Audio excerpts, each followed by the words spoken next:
Good afternoon and welcome to Round the Table live with Christian Concern. And as you may know, we've had a busy week this week as we've been very caught up and very privileged and honoured to be supporting Christian evangelist Hatun Tash, who was brutally stabbed in Speaker's Corner last Sunday afternoon. And I'm going to start today by playing a short clip of what happened. I would warn you that there is some images of violence here. It's not particularly graphic, it's in the background, but still, if you want to sort of close your eyes for a minute or two until we start talking again, you're welcome to do that.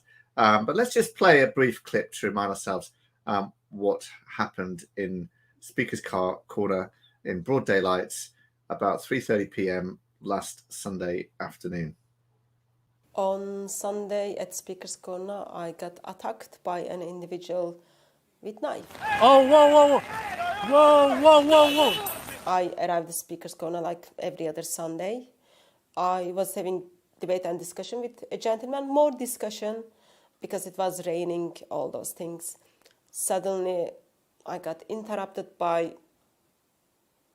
it happened so quick, I don't fully remember what exactly happened. I felt uncomfortable how I was. I was just trying to move myself away. Within a second, when I turned my back around, when I turned around, I noticed people are running, chasing behind someone. Kalam of Allah subhanahu wa ta'ala. This is word. But the spirit, something going on, hold on. What happened?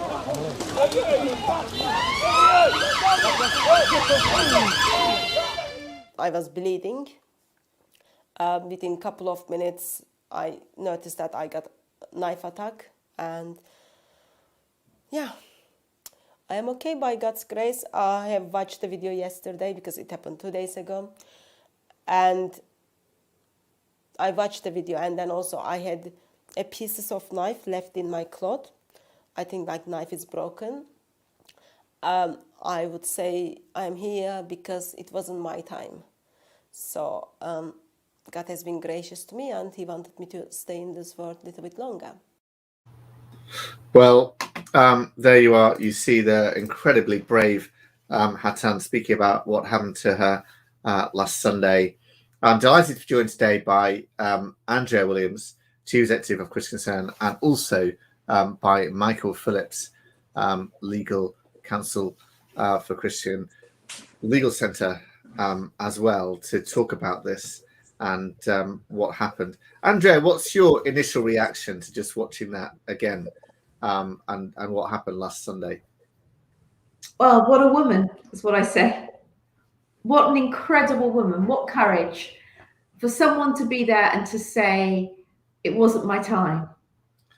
And we know, Tim, don't we, speaking to her, we know from speaking to her that as a convert from Islam, she is absolutely passionate for the Muslim people. She understands how they think. She was there, and all she wants to see is more and more people come to know the love and security and forgiveness found in Jesus Christ. And that's her whole motivation. Her whole life is focused on that. And when you meet her, we've known her over many years, haven't we? When you meet Hatun, she is quite extraordinary. Her singular vision for this task. That is what we've been helping her over many years now, but also several incidents at Speaker's Corner where she has been the one that's been arrested. And I mean, Michael, you've been involved in helping her, haven't you? When she's been taken she's been the one that's been removed from the scene and taken to the police station. Perhaps you want to tell our viewers a bit about that.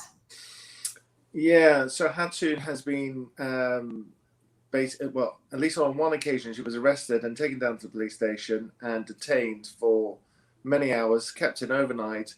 And the explanation that we had for the police latterly was that she was the one who was causing the problems.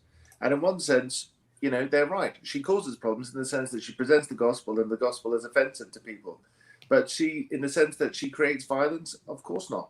She goes there in order to explain what the gospel is, who Jesus is, who he came why he came into the world and who he said he was. And as a result, people do get upset. And then in order to deal with the problem, the police, before today and on previous occasions, and we've seen with other street evangelists, rather than deal with the people who are the troublemakers, the criminals who are in the crowd, they will take the view that the easiest thing to do is, rather than arrest 2 or 3 people who are hecklers and criminals, we'll just arrest the person who's speaking. And that is entirely unlawful, and it's contrary to freedom of speech principles. It's wrong on so many different levels. And that is what has happened to Hatun. So she was arrested for a public order offence, taken to the station, questioned, and then released the next day, no charges brought. Well, I found it interesting being involved this week quite closely. Just the fact that I get a phone call from the police late at night and then early in the morning, essentially saying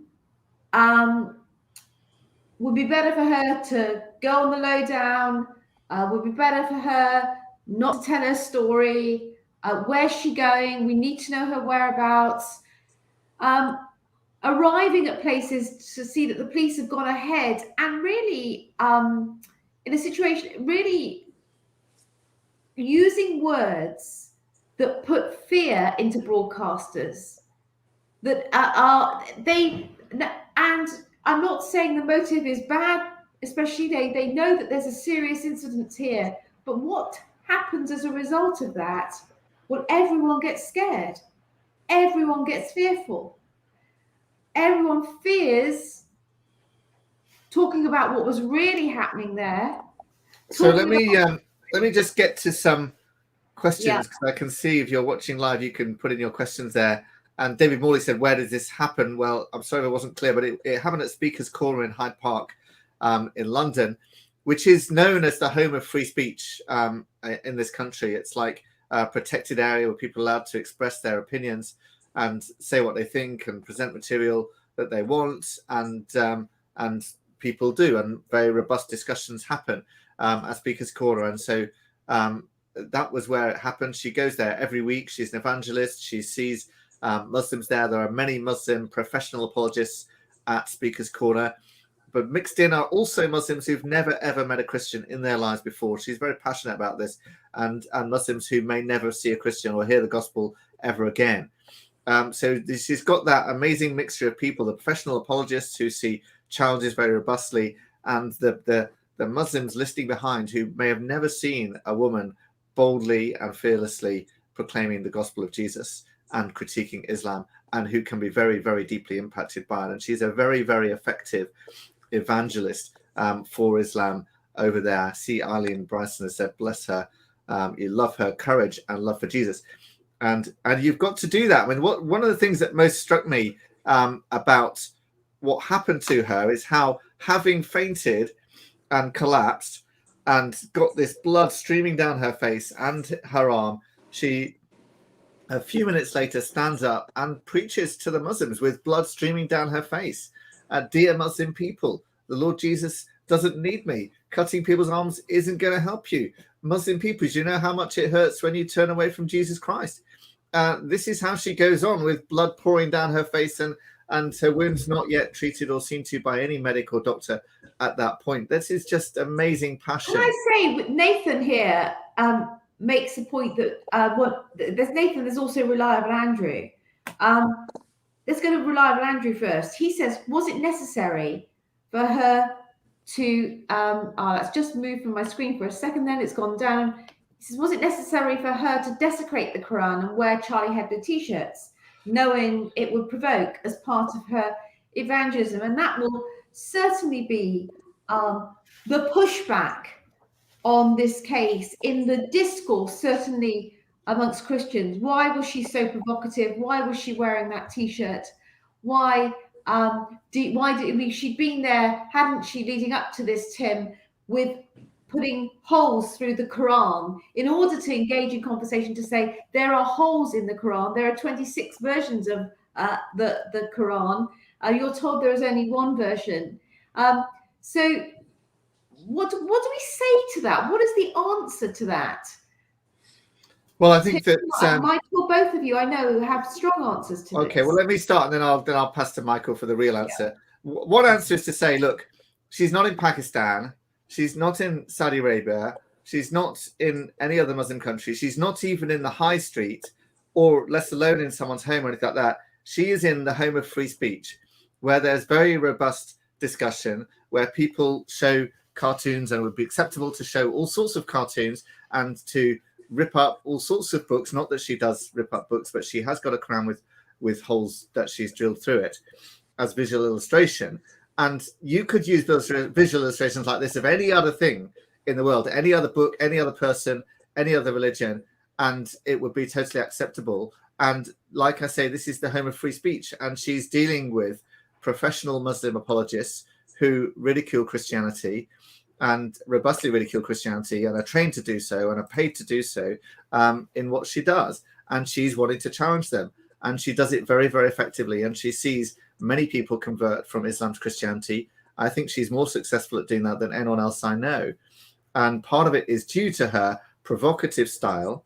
And to be quite honest, in Speaker's Corner, if you're not provocative, no one's going to bother listening to you, right? Because that is the nature of the place.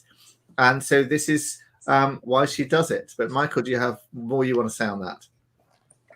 Yeah, I mean, I think the thing is this, is that, I think what I said maybe even last week is what D.L. Moody said, when somebody challenged him about his evangelism, well-respected evangelist now, but at the time, he was not considered everybody's cup of tea. And he said, I prefer what I do to what you don't do. And I think you're right. We can always pick holes in other people in terms of the way in which they do things, the way in which they express themselves. And of course, we can all improve the way in which we can do things. But at the end of the day, she is out there in order to create a visual demonstration and to have an impact. And that is really what is happening here. And really, Tim says that this is the home of free speech. You're right, it is the home of free speech in this country. But it's not. The law which applies in Speaker's Corner is the law which also applies down Hounslow High Street as well. It is the same law across the country. There is more toleration, I think, there than there is elsewhere. But at the same time, these are things, that anybody should be permitted to say at any point and in any part of this country without any kind of fear whatsoever. Because at the end of the day, imagine if somebody turned up with a Bible full of holes and they said and made a similar point. What would happen to them? The answer is nothing. They would just be able to do it. They wouldn't be arrested. Well, they screamed all kinds of blasphemous things about Jesus. Just imagine the ribbing, the way in which Jesus is generally treated in our society, in our schools. Mm-hmm. I mean, he is not treated with the respect, for instance, that Muhammad is. Christianity is not treated with the respect generally that Islam is in this nation at this time. People are not fearful of critiquing Islam. People aren't called up in the middle of the night and told to stand down, in effect, to stand down Hatun doing media interviews to tell her story because of what she was engaging with.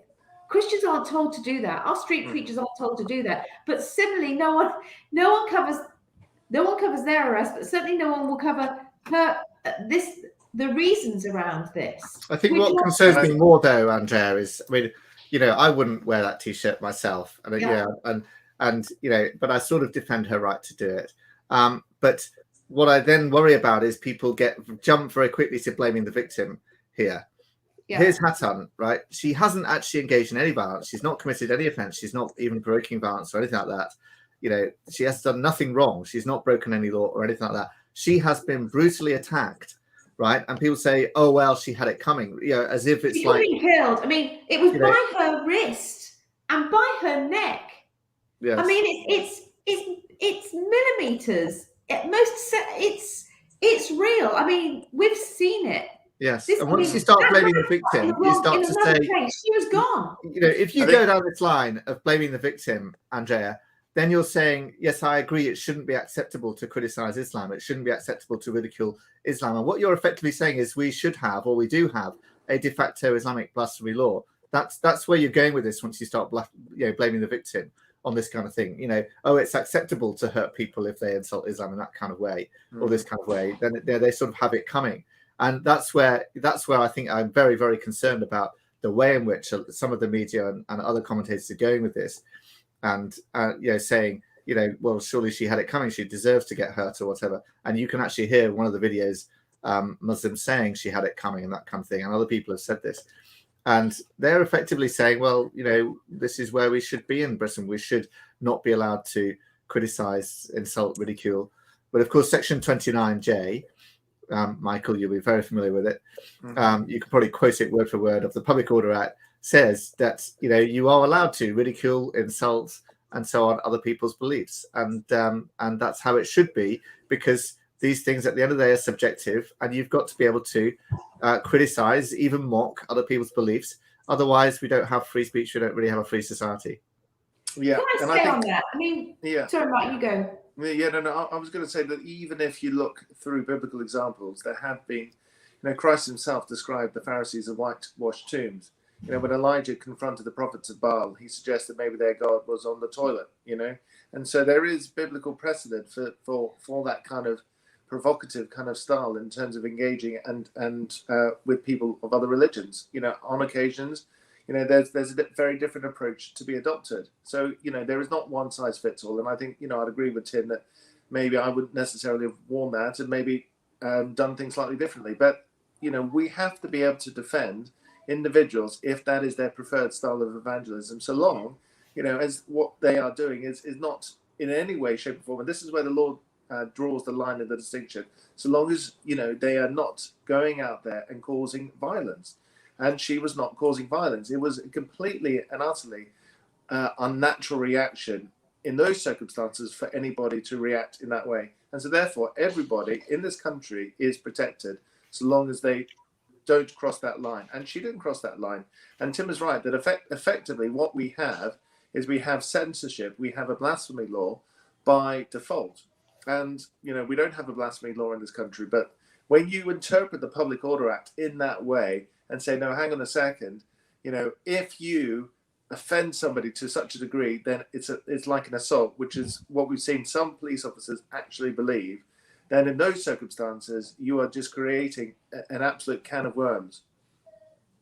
Yeah, there's a very interesting comment here from Nathan Horbury on Facebook. And he says, I lived a year of my school life in fear after criticizing Mohammed on Facebook. I couldn't turn to anyone at school, given the gang and the Zionist problems in my school and hometown of Watford.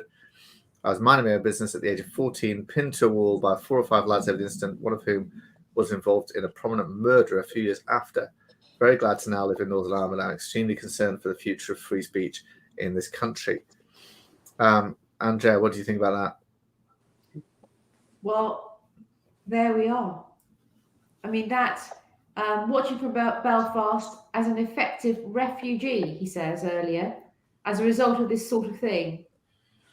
So finding himself effectively with a sort of refugee type status because he was a marked man for critiquing Islam. You'll remember the story of Sarah, who had been groomed by a Muslim gang, was raped every night by a group of 6 over many years, was subjugated. She was continually in fear of her life to the point where she ended up wholly subjugated. So she didn't attempt to flee. You'll know, we know about the grooming gang situations in this country, but we're not calling it out sufficiently strongly. Now, we want to love our Muslim neighbor. Let's hear that very clearly, as Hatun does. And and the thing is, she has lived under the veil at the threat of death since she converted. It's real for her. She wakes up every day wondering for real whether this will be her last, and her motivation is to see Muslims come to Christ, and she sees them come to the Lord Jesus Christ. Do I think, as Tim and Mike have said, would they wear that t-shirt? No. Would I? No. But nor have we brought the many Muslims that she has to Christ, or told them in a way that they can understand the truth of the gospel. Nor have we got the audience that she has across media platforms or across web platforms. Nor have we got that kind of platform. So God has raised her up. She is so tunnel vision. She is quite extraordinary in what she does. Yeah. And when you meet her, she has such a soft heart. So one of the interesting things about this, Michael, I'm going to come to you if that's all right, is the question of terrorism, right? So this incident is being investigated by the counter-terrorism police, but it has not been classified as a terrorist incident. But surely it would qualify, Michael, wouldn't it, as a terrorist incident? Why hasn't it been classified as a terrorist incident? Well, in terms of what the police are doing at this particular stage, it's their own policy, it's their own protocol. If eventually the person is discovered who has committed this offence and is charged, that there is a strong likelihood that terrorism aspect to it will hopefully come to the surface. Because if you think about it, what is the difference really between what happened to her and Lee Rigby? Lee Rigby obviously died. He was attacked by a couple of converts. And I would imagine that really the reason why that they have said, okay, we're not calling this a terrorist incident, is because despite her background, despite what she is known for, despite, week in, week out going to Speaker's Corner and really only talking about the gospel and Islam, then the person has not been caught, and it has not been proved at this stage that this person was motivated by a hatred of Christianity and or a desire to defend his particular faith. So that is why. Because so is that how it works, Mark? So we have to wait. Do we have to wait for when the guy's finally prosecuted and finally convicted? Then now we classify it as a terrorist incident. Is that really how it works now? Or is that we have to wait for the prosecution and conviction to say, oh, actually, now we say that was a terrorist incident? That seems backwards. It looks like it, because the evidence was not. I guess the one difference with Lee Rigby is that if you remember, after his death, they stood in front of a camera and explained exactly what their motivation was. And so at this point in time, we don't know who this person is. People are out there. People suspect that they know who this person is, but they don't know for certain. So despite the dress that he was wearing, shouldn't we then classify it as a suspected terrorist incident? Is that really a better? Because if you say terrorist incident has to be proven in court, I mean, my goodness, it seems like the wrong way around. Can't we just say a suspected terrorist incident? Well, it may be. Maybe this is a political decision.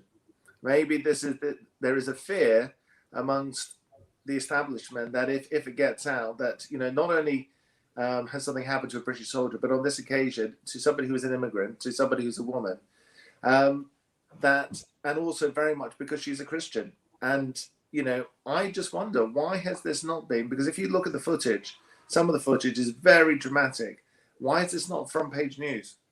Why is this not on the front page of every newspaper, on the BBC, as other cases of this nature have been? It's not. And imagine if it were the other way. Well, it wouldn't be, of course, but imagine that someone from a different group, maybe right wing. Yeah.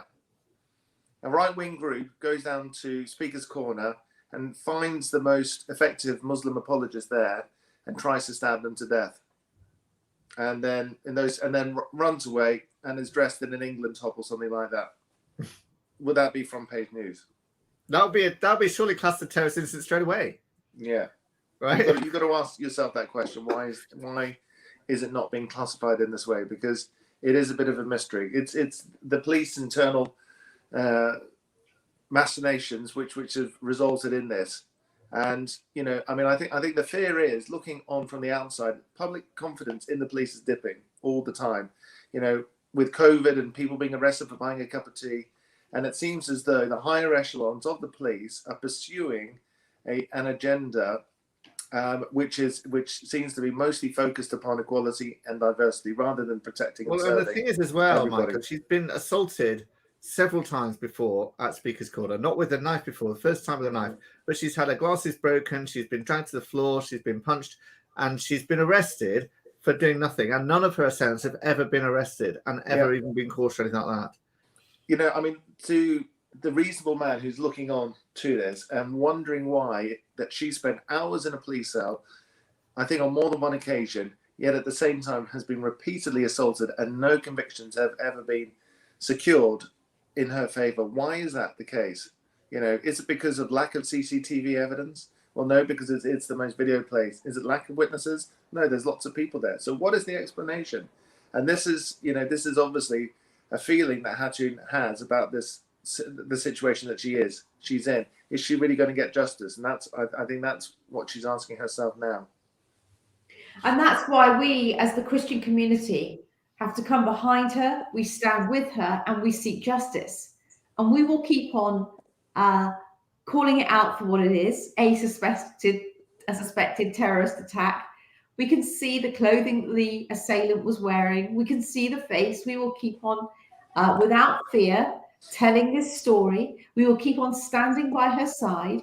We will keep on standing with Hatun as she seeks to proclaim Christ to Muslim folk who need to hear the truth of the Lord Jesus Christ. That is what we will do. We won't go quiet. We won't stand still. Whatever society throws back, we will keep on being there. That's who we are. What about this question of Islamophobia, though? I see Bruce Bennett on Facebook has said, wants to refer to the Met Police definition of Islamophobia. Tells you everything you need to know. Now, there's an issue here, isn't there? Because police, we know that police and other services have been afraid of being accused of Islamophobia. And the whole rape gang thing is another example of this.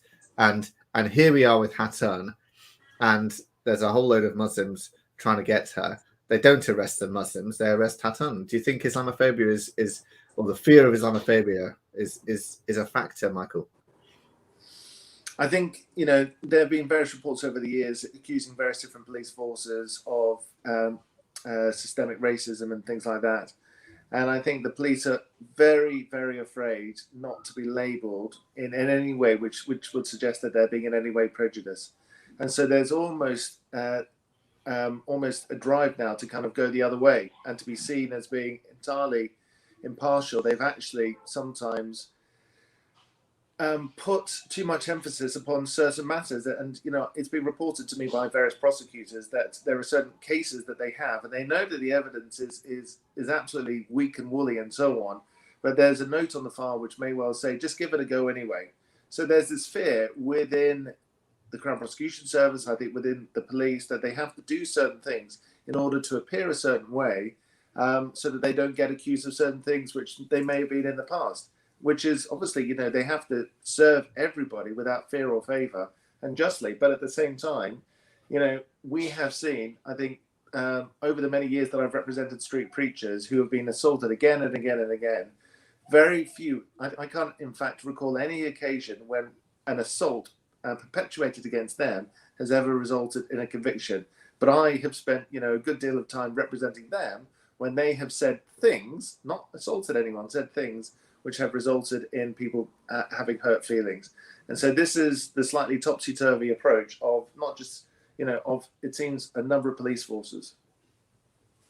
But at the same time, you say, Michael, they're not afraid of offending anyone, but they don't seem to be very concerned about arresting Christians. Well, that's it. And imprisoning Christians for 24 hours overnight and all that kind of thing. It seems as though, the police will often take a very practical approach, that they will arrest and deal with the problem by arresting the person that's going to cause them the least amount of problems. And so that's what we have seen happened. And so it seems as though they don't want to cause anybody upset and offense, but the same rules don't entirely seem to apply to people who are out there spreading the gospel and bringing the name of Jesus to people on the street. And that is the sadness in all of this. Of course, we want equality for everybody under the law, but at the same time, that's all we're asking for. I think we are asking simply for the police to go out there and to do their job properly in relation to everybody. Andrea, what do you think can be done about this? How can we improve the situation? Well, getting behind Hatun, joining with us, not speaking out without fear, and not letting this grow cold. So it's to keep on speaking up, to keep on speaking of Jesus. That's what we need to do. We need to have courage. This is a time for courage and not complacency. It's not a time to go quiet. Well, what can we do to get the police to change their approach, though? You know what? I think there really needs to be some type of a campaign of some description, where a compilation is shown to these police officers, senior constables, and the chief constables of every police force in the United Kingdom, what has been happening out there on the streets when it comes to abortion, anti-abortion activists, and also to Christian street preachers and other people as well. There are other issues as well. And how there has been a systemic failure by the police forces to just allow people to exercise their right to freedom of speech. Because as soon as people are a little bit upset, that's when they intervene. And they all seem to be working under this false assumption that if you upset people, it's a crime. And that really is, I don't know where that idea has come from, but it is a false understanding of the law, which has resulted in hours and hours and hours of wasted police time and wasted prosecutors' time and wasted court time. And really, police officers, starting from the very top, need to know that really all we're asking them to do is just apply the law, not to give any privileges or any favors to anybody else, but just to apply the law as it is at the moment. So Mike is right, there needs to be a campaign. We need to try and speak to the policymakers within the police force and the trainers within the police force to try and ensure that the police officers on the ground are taught what the law actually says, because we still, as Mike has said, have good law actually around it. Yeah. It's not that we haven't run campaigns on this. In fact, today, popping up on my Facebook earlier, Mike, you'll remember this. We took with Ola Wale and a number of street preachers a petition to the Mayor of London, to the Home Office, to the Met Police, asking them to review their policies around street arrests. So we have been speaking about this for many years, but evidently it's not loud enough. And Mike is right, the campaign needs to be refreshed. It needs to be louder, higher, stronger. So the problem is there needs to be a campaign on so many things, and there's so much noise. So it's quite right that we need these campaigns, and join us at Christian Concern to be part of those campaigns. But again, at root, what is it that's required in this nation at this time? Well, it's what Hatun is contending for. It's for a revival. It's actually a revival within the church. It's the church, that the bride of Christ in this nation, that needs to understand the times, that needs to understand what Hatun, the situation with Hatun represents, where we are headed. And we at Christian Concern, with Sam Solomon, for instance, and Tim, have been warning about this really for many years, even decades, that we would see things, the kind of thing that's happening to Hatun, the grooming gang situations.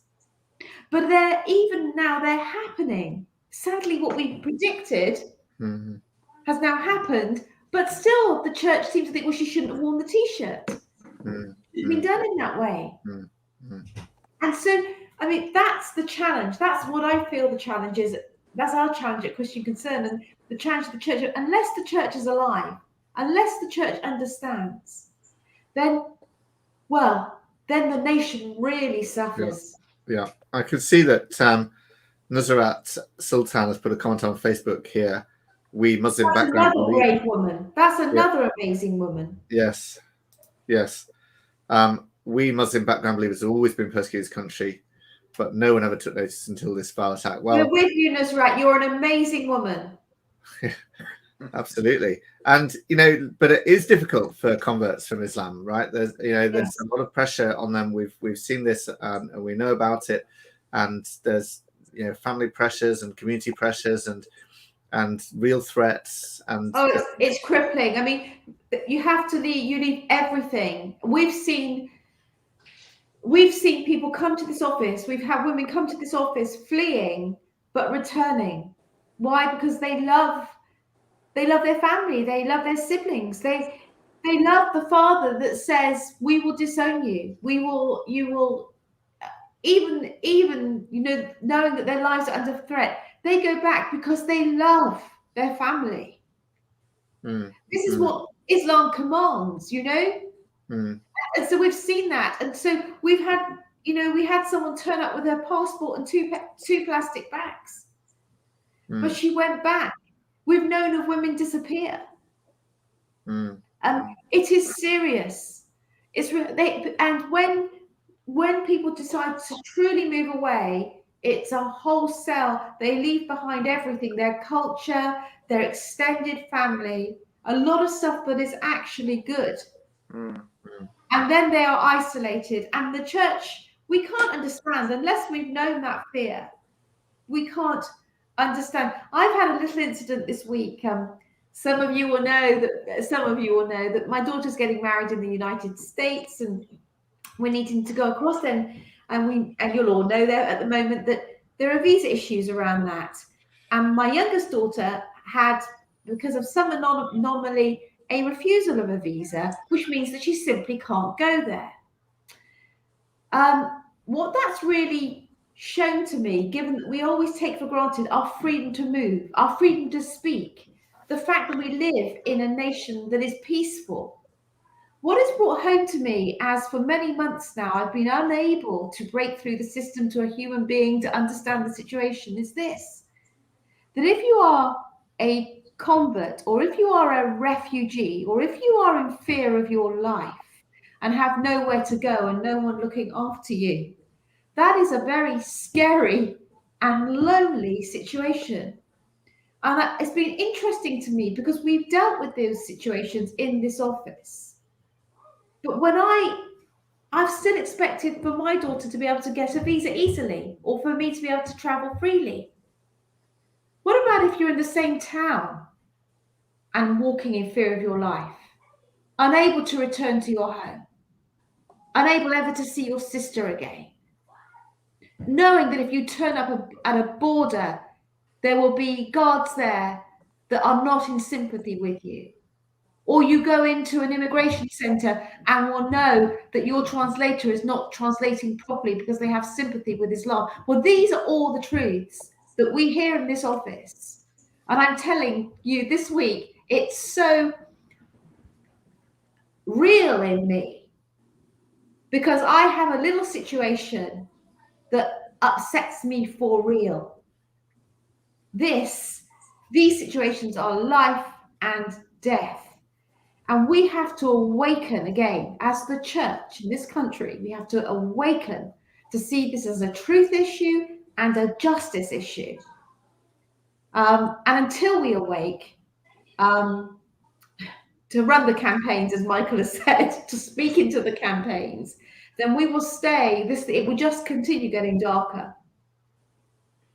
Well, listen, I think that's been a really interesting discussion. Do pray for Hatun.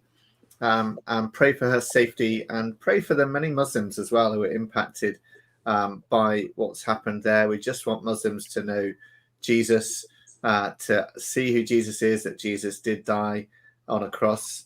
I know the Quran denies that, but he did. He died on a cross for us and rose from the dead.